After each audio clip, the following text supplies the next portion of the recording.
बेटा आप लोग जैसे कि 3.5 हमारी कंप्लीट हो गई थी। नेक्स्ट एक्सरसाइज है हमारी 3.6। ठीक है, तो 3.6 में हम लोग इंटीग्रेशन ही करेंगे, पर उसमें क्या है हमारे पास डेफिनेट इंटीग्रल की इंटीग्रेशन है। ठीक है, तो सबसे पहले तो आपको पता होना चाहिए कि डेफिनेट इंटीग्रल हमारे पास क्या होता है। ठीक है, डेफिनेट इंटीग्रल क्या होता है, फिर ही आप लोग आगे इसको सॉल्व कर पाएंगे। इंटीग्रेशन में वैसे मैंने आपको बताया था कि बेसिकली हमारे पास क्या होता है, एरिया अंडर द कर्व हम लोग पढ़ रहे होते हैं।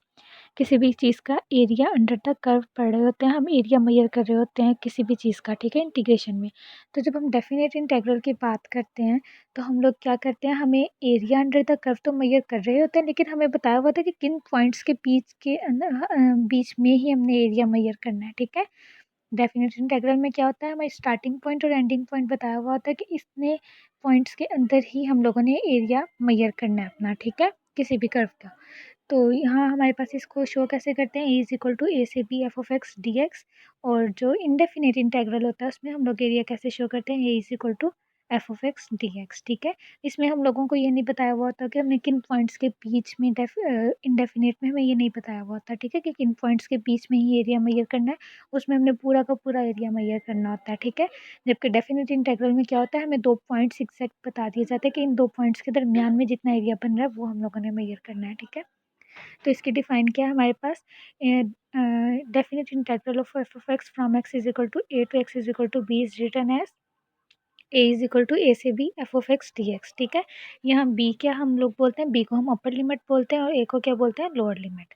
ठीक है, नीचे डायग्राम्स में आप लोगों को शो रहा होगा, हमने एक एफ ऑफ एक्स एक कर्व ड्रा किया, तो ए से बी जब हम लोगों ने पॉइंट्स मैंने बता दिए, ए हमारे पास स्टार्टिंग पॉइंट है, बी क्या है, एंडिंग पॉइंट है।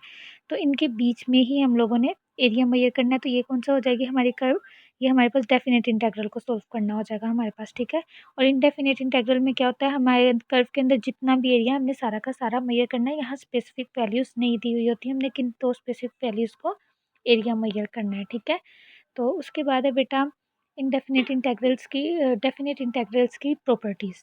इसकी हमारे पास 2 प्रॉपर्टीज़ हैं, ए से B F of X D X अगर हमारे पास हो और हम लोगों ने अगर अपर लिमिट को लोअर साइड पे और लोअर लिमिट को अपर साइड पे ले जाएँ तो हमारे पास क्या आ जाएगा, माइनस ए से B F of X D X. ठीक है, पहले क्या था, बी से A F of X D X था, अब क्या हो गया, माइनस का साइन हम लोगों ने लगा दिया, साथ में ए से B F of X D X कर दिया।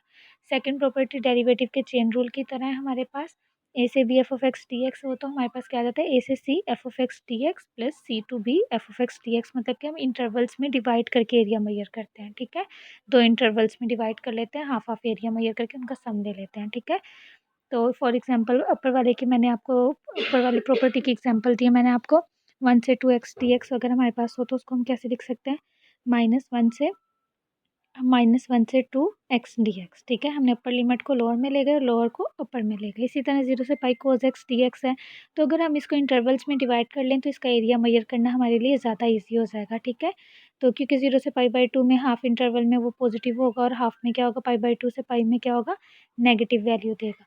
तो ये हमारे लिए ईजी वैल्यू हो जाएगी अगर हम लोग इसको इंटरवल्स में डिवाइड कर लेंगे। इस वजह से हम लोगों ने 0 से पाई को किन 2 पॉइंट्स में डिवाइड कर दिया, 0 से पाई बाई 2, पाई बाई 2 से पाई। ठीक है, तो उसके बाद नेक्स्ट हमारे पास बेटा एक एग्जाम्पल है, एग्जाम्पल नंबर 1 है आप लोगों की बुक पे, -1 से 3x cube plus 3x square D X. ठीक है, तो इसको हम लोग इसका अगर हम लोगों ने एरिया मेजर करना हो, डेफिनेट इंटीग्रल है, इसको सॉल्व कैसे करेंगे, जिस तरह हम लोग इनडेफिनेट इंटीग्रल को सॉल्व करते थे बिल्कुल वैसे ही हम इसको सॉल्व करेंगे।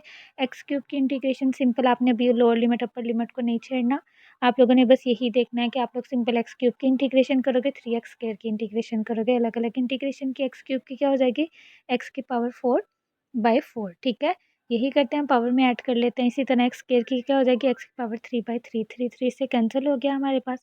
हमने क्या किया, उसके इंटीग्रेशन तो कर लिया, अब हमने क्या किया उसके साथ, अब अपर लिमिट और lower limit as it is -1 से 3 लिख दी। ठीक है, उसके बाद हम लोग क्या करेंगे, हम लोग इसमें लिमिट पुट करेंगे अपनी, वो कैसे पुट करते हैं हम upper limit minus lower limit करते हैं। ठीक है, अपर लिमिट हमारे पास एक्स की पावर 4 में जब पुट होगी तो 3 की पावर 4 माइनस 1 की पावर 4 हो जाएगा। इसी तरह हमारे पास दूसरी इक्वेशन में क्या हो जाएगा, 3 की पावर 3 माइनस 1 की पावर 3 हो जाएगा। ठीक है, 3 की पावर 4 हमारे पास किसके इक्वल होता है, 81 माइनस माइनस 1 हो जाएगा, 27 माइनस और -1 की पावर 3 भी होगी तो फिर हमारे पास क्या आ जाएगा, -1 हो जाएगा।